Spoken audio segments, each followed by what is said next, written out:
17. decembrī. Iezīmējiet savos kalendāros jau saulēcīgi. Cikos? Tas tāda priekšreklāma vēl ir 18:30.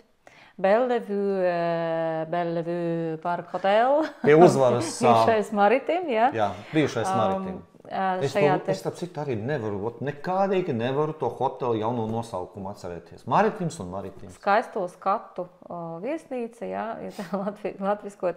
Notiks mūsu un ECPM, Eiropas Kristiešu politiskās kustības un medicīnas pārstāvju, mediķu, Latvijas drosmīgo mediķu konference, kurā mēs runāsim par pacientu tiesībām, par cilvēktiesībām, pandēmijas laikā, šodien un kas mūs sagaida.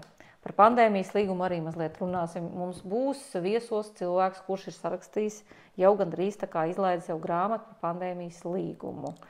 Ļoti aicinām jūs pieteikties mūsu konferencei. Links. Pieteikties var kur? Links, tagad klausamies uzmanīgi, ir mūsu Telegram kanālā. Telegram kanālā linku noteikti nosūtīs arī kāds mūsu kolēģis, un pēc brīža jūs to linku redzēsiet, tātad pieteikšanās konferencei, aizpildīt vārds, uzvārds, telefons, e-pasts, lai mēs varam reiķināties ar cilvēku skaitu. Jā, tas ir ļoti svarīgi mums. Tā kā gaidīsim jūs visus 17. decembrī, 18:30, un būs arī tiešraide, būs arī un piedalīsies diskusijas. Ne tikai šis viesis. Jā, piedalīsies arī mūsu drosmīgais dakteris Mednis. Tieši tā. Un arī citi dakteri. Un arī citi dakteri. Laipni lūdzu.